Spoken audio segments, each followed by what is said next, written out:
네, 오늘은 교회의 직분 중에서 집사 직분이란 어떤 직분인가에 대한 이야기를 나누고자 합니다. 먼저는요, 집사 직분에 대한 현대 교회의 오류로 어떤 것들이 있을까에 대한 이야기를 해보고 싶어요. 오늘날 교회에서, 특히 한국 교회에서 가장 빈번하게 남용되는 직분이 있다면 아마도 그 직분이 집사일 것 같아요. 한국 사회는요, 서구 사회와 다르게 상대방의 이름을 부르지 않습니다. 그러다 보니까 우리가 교회 안에 오면 좀 호칭의 문제가 늘 생기는 것 같아요. 내가 저분을 뭐라고 불러야 되지? 그냥 저한테도 뭐 미스터 정 이렇게 하면 편하겠지만 그런 문화가 아니잖아요. 그러다 보니까 한국 교회는 어떤 방식을 택했냐면 일단 세례를 받은 성인 성도님들에게 서리집사라는 직분을 부여함으로써 호칭을 편안하게 만들었습니다. 그래서 우리가 그냥 집사님 하면 편하잖아요. 그러나 이러한 관행은 단순한 호칭의 문제를 넘어서 성경이 말하는 집사 직분의 본래적 의미를 좀 흐리게 만드는 결과를 낳았다고 생각합니다. 우리는 직분이 편의를 위한 호칭으로 사용될 때 그 직분이 지니는 성경적인 권위와 책임은 자연스럽게 약화될 수밖에 없다라는 사실을 기억하면서 오늘 이야기를 좀 나누면 좋겠는데요. 이와 같은 집사직의 권위와 책임의 약화는 다음과 같은 두 가지 오해들을 낳았다라고 생각이 됩니다. 첫째로는 집사직은 신앙과 무관한 단순 노무직 혹은 행정직이다 라는 인식이 우리 안에 자연스럽게 자리를 잡은 것 같습니다. 그런데요, 2000년의 교회 역사를 돌아보면 오늘날 교회는 좀 세례를 지나치게 쉽게 베푸는 경향이 있거든요. 그런데 오늘날 교회에서는 구체적인 신앙 고백이나 삼위일체 하나님에 대한 올바른 이해가 없어도 어떻게 합니까? 일단 교회 잘 나오면 세례를 줘요. 그리고 나서 세례교인이 되고 나면 이 사람이 성인일 때 뭐를 줘요? 서리집사라는 호칭을 줍니다. 이게 굉장히 일반화가 됐어요. 그러다 보니까 어떤 문제가 일어났냐? 교회 내에 있는 서리집사님들 가운데 아름다운 성령의 열매가 딱히 드러나지 않거나 그리스도의 향기가 나타나지 않는 그런 분들이 점점 많아지고 있는 겁니다. 그럼에도 불구하고 이들이 교회에서 무슨 일들을 합니까? 다양한 일들을 하잖아요. 그래서 교회 안에서 여러 실무를 담당하고 결국 이 문제가 어떻게 이어지냐? 결국은 집사라는 건 딱히 신앙과는 그렇게 중요하게 연관되어 있지 않다라는 이런 인식이 형성되기 쉬워졌습니다.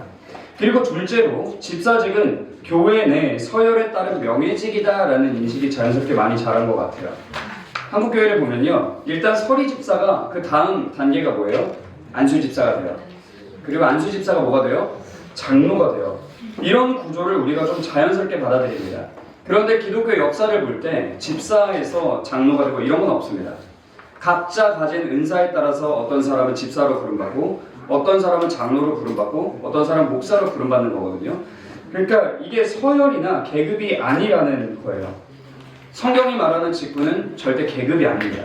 높낮이의 문제도 아니고요. 하나님께서 각 사람에게 주신 은사에 따라서 맡겨지는 그런 직분이구나라는 걸 우리가 잘 이해하면서 이 오해를 좀 바로잡으면 좋겠습니다. 우리는 이와 같은 오해들을 성경 앞에서 바르게 깨뜨려야 하는데요. 자, 그렇다면 두 번째 주제로 넘어가서 성경이 말하는 집사 직분을 바르게 이해하기 위해서 우리가 반드시 짚고 넘어가야 하는 요소가 뭘까라고 했을 때요. 일단 이 얘기를 좀 하겠습니다. 청교도 윌리엄 에임스는 신학은 단순한 이론적 체계가 아니라 하나님을 향해 사는 교리다라고 했고요. 페트루스 반 마스트리우트는 여기서 한 가지 개념을 더 추가해요. 그래서 뭐라고 얘기했냐? 그리스도를 통하여 하나님을 향해 사는 교리다라고 얘기를 했거든요. 직분이라는 것도 우리가 신앙 안에서 볼 때 교리의 한 영역입니다. 이런 관점으로 생각해보면 집사 직분은 단순히 교회의 행정적 편의를 위한 보조자냐? 이게 아니라는 거예요. 집사는 어떤 직분이냐? 그리스도 안에서, 예수님 안에서 하나님을 영화롭게 하는 삶을 실제로 구현하는 실천적인 직분자다라는 게 핵심입니다. 특히 집사는 하나님의 영광을 드러내기 위한 구체적인 수단으로 뭘 하는 거냐? 교회 안의 필요를 돌보고 자비와 구제의 사역에 헌신해라 라고 하나님께서 친히 세우신 직분이 바로 집사 직분인 겁니다. 그래서 교회 안에서 집사 직분이 바르게 행해지면 하나님의 영광은 반드시 드러나게 되어 있습니다. 그럼 세 번째로 성경이 말하는 집사의 자격은 무엇이냐? 사도행전 6장과 디모데전서 3장은 집사직분의 기원에 대해서 그리고 자격에 대해서 이야기를 하는데요. 이 두 본문을 종합할 때 집사의 자격은 다음과 같이 정리할 수 있습니다. 교회의 실제적 필요를 감당할 수 있는 봉사의 능력을 갖춘 자, 성령과 지혜가 충만한 자, 정중하고 말에 신실하여 일구이연하지 않는 자, 절제된 삶을 살며 물질에 대해 정직한 자, 깨끗한 양심을 가지고 믿음의 비밀을 간직한 자, 시험을 통해 검증되었으며 책망할 것이 없는 자, 공동체로부터 칭찬받는 자. 자, 핵심 키워드를 보면요, 성령 충만한 영적인 상태가 굉장히 중요하고요, 검증된 인격, 그리고 바른 신앙, 또한 공동체의 인정. 그러니까 공동체로부터 저 사람이 집사직으로서의 적합한 은사를 가지고 있다 라는 이런 인정을 받아야 한다는 겁니다. 이 내용을 정리하면 집사는 단순히 기능적 일뿐이 아니라 성령 충만한 영적 상태와 삶으로 드러나는 바른 신앙을 가진 자, 즉 신학적인 지식과 실천이 하나로 딱 통합된 자, 이 자들이 바로 교회를 섬기며 하나님의 영광을 드러내는 그리스도의 제자로서 집사직을 받는 거다라는 것이 핵심입니다. 자, 그러면 네 번째로 집사의 핵심 사역이 무엇인지 살펴보도록 할 건데요. 집사 직분의 핵심 사역은 다음과 같습니다. 첫째는 재정관리입니다. 그리고 둘째로는 구제 사역이고요. 셋째로는 공동체의 필요를 몰아보는 것입니다. 자, 이 세 가지 핵심 사역을 잘 감당하기 위해서 집사가 반드시 해야 하는 일이 있는데, 그것은 뭐냐? 성도들의 실제 삶을 아는 겁니다. 그러려면 뭘 해야 될까요? 성도님들을 많이 만나야겠죠. 우리가 장로님들이 전폭적으로 신방을 하지만 집사님들도 필요한 경우에 신방을 해야 됩니다. 찾아가서 이 가정이 어떤 상태인지 잘 알아야 돼요. 집사가 성도들의 형편과 필요를 알지 못한다면 교회에 재정이 생겼을 때 이 재정을 어디에 사용해야 할지 바르게 판단할 수가 없습니다. 그리고 누구에게 어떤 방식으로 구제를 행해야 할지도 알 수가 없습니다. 이게 무슨 말이냐? 집사님들이 교회 안에 어려운 형편을 가진 가정들을 돌보고 도와줘야 되는데, 잘 생각해야 돼요. 어떤 사람들은 그냥 돈으로 지원해주면 바르게 잘 갑니다. 근데 어떤 사람들은 돈으로 지원해주면 망가져요. 그럼 뭐를 지원해야 될까요? 예를 들어 쌀을 지원해준다거나 음식을 지원해준다거나 하는 방식으로 지원해주고, 이런 식으로 각 사람의 상황과 그 사람의 본성에 따라, 그 사람의 현재 신앙의 상태에 따라서 적절하게 지혜롭게 분별하면서 이 사람이 그것을 남용하지 않도록 잘 관심을 갖고 살필 필요가 있는 겁니다. 또한 공동체 안에 있는 연약함과 궁핍함을 인지하지 못하면 구제는요, 형식적인 분배로 이어질 수밖에 없습니다. 그런데 하나님께서 우리에게 요구하신 건 그런 게 아니거든요. 그래서 따라서 집사라는 직분은 단순히 교회의 재정을 관리하는 사람, 이런 것이 아니라 성도의 삶 속으로 들어가서 그들의 필요를 분별하고 그 필요를 따라 하나님의 자원을 신실하게 나누는 자여야만 합니다. 그러므로 집사는 교회의 재정 관리와 구제 사역을 위해 영적인 지식 그리고 영적인 지혜가 필요합니다. 이것을 우리가 잘 생각해야 되는데요. 또 여기서 우리가 하나 중요하게 짚고 넘어가고 싶은 부분이 있어요. 집사의 핵심 사역과 관련해서 이제 빌헬무스 아브라켈이라는 나더러 레포르마치라고 불리는 네덜란드 종교 제2종교개혁자 중에 한 사람인데요. 이분이 이런 얘기를 합니다. 집사는 교회를 위해 의도된 직분입니다. 따라서 교회 안의 구제는 물론이요, 교회 밖에 있는 자들에게도 구제를 베풀어 공공의 차원에서 가난한 자들을 지원하는 식으로 혼합하는 것은 적절하지 않습니다. 적절하지 않다는 거예요. 교회는 모든 면에서 분명히 구별되어야 합니다. 그러지 않았더라면, 그러니까 교회 밖에 구제에 힘쓰지 않았더라면 교회 안에 궁핍한 자들이 더 풍족하게 받을 수 있었을 혜택을 받지 못할 수 있습니다. 여러분, 오늘날 우리는요, 교회 밖에 자꾸 에너지를 많이 낭비합니다. 그렇죠? 한국교회가 그래요. 저도 예전부터 사역하면서 보면 일단 지역을 섬기겠다는 명목으로 많은 재정을 소비합니다. 물론 저는 그렇다고 해서 교회 밖에 있는 사람들을 돕는 게 뭐 잘못됐다, 무조건 그렇게 말하고 싶은 건 아닙니다. 그러나 오늘날 많은 경우 부흥 등의 목적을 이루기 위해서 교회 안에 있는 지체들을 살피고 그들에게 재정을 사용하며 돕기보다는 교회 바깥에 있는 사람들에게 물질을 전폭적으로 사용하는 경우를 보기가 쉽다는 거예요. 그러나 이것이 과연 옳은가에 대해서 우리는 깊이 생각을 해봐야 할 것 같습니다. 자, 그리고 여기서 우리가 질문을 하나 해보게 되는데요. 그렇다면 우리 교회, 우리 바른길 교회는 서로의 고난과 공경을 인지할 수 있는 방편들이 마련되어 있습니까? 우리가 이 부분에 대해서도 고민을 많이 해봐야 합니다. 그래서 특히 교회 집사님들, 우리는 이제 김 집사님이 계신데 많이 고민해봐야 되는 거예요. 어떻게 하면 우리가 교회의 어려운 형편을 가진 자들을 잘 분별해내고 잘 파악해서 도울 수 있을까? 뭐 어떤 방식들이 있을까? 다양한 게 있겠지만 대표적인 예시를 하나를 들자면요. 우리가 11조를 하잖아요. 성도님들이. 그 11조에 대해서 어떻게 금액이 들어오고 있는지를 집사님들이 잘 살필 의무가 있습니다. 왜냐? 그게 곧 그 집안의 가정 형편을 가장 직관적으로 보여주는 지표이기 때문이에요. 그래서 우리는 또 동시에 11조에 대해서도 정직할 필요가 있습니다. 그래야 교회에서 알 수 있어요. 이 가정이 저번 달에는 11조가 이만큼이었는데 이번 달엔 갑자기 왜 이렇게 됐지? 굉장히 상황이 어려운 건 아닐까? 그럼 집사님들이 그걸 보고 어떻게 하겠어요? 찾아가야겠죠.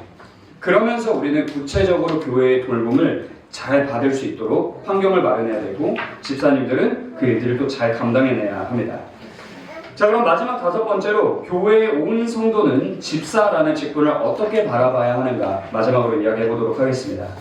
베드로전서 4장 10절에서는 일단 이렇게 말합니다. 각각 그 은사를 받은 대로 하나님의 여러 가지 은혜를 맡은 선한 청지기 같이 서로 봉사하라. 일단 기본적으로는 우리가 각 은사를 받은 자들, 그러니까 재정관리에 뛰어난 능력이 있고 성도들을 향한 이런 긍휼의 마음이 뛰어난 사람들이 집사로서의 은사를 받은 자들이겠죠. 그런 분들을 바라보면서 서로를 위해 봉사하고 서로를 위해 존중을 해야 된다는 건데요. 구체적으로 3가지 이야기를 하겠습니다. 첫째, 교회의 집사 직분이 바르게 세워지기 위해서 모든 성도는 집사를 단순한 봉사자가 아니라 그리스도의 긍휼과 돌보심을 나타내는 직분자로 인식하면서 존중하고 협력해야 됩니다.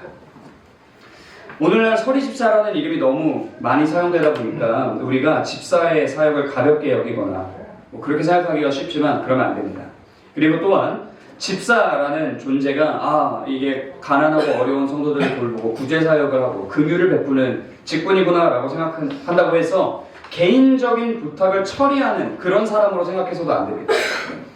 하나님의 영광을 높이고 교회를 세우는 거룩한 사명을 받았기 때문에 그 일들을 감당하는 것이다 라는 걸 우리가 이해하고 집사님들을 존중해야 됩니다. 둘째로 동시에 모든 성도는 집사의 직무가 왜곡되지 않도록 주의를 기울여야 됩니다. 예를 들어서 교회에서 집사님이 단순한 행정을 담당하는데 모든 에너지를 썼고 교회에 심부름을 하는 사람이 된다거나 아니면 반대로 명예직으로 높여버리는 것. 저분은 안수 집사니까 좀 달라. 이제 곧 장로가 될 사람이야. 라는 식으로 생각하면서 계급화시킬 때 이 집사 직분의 본질이 훼손되고 말 겁니다. 그렇기 때문에 우리는 집사님이 어떤 일을 하고 있을 때 저분이 정말 성경적인 집사직을 잘 감당하고 있나?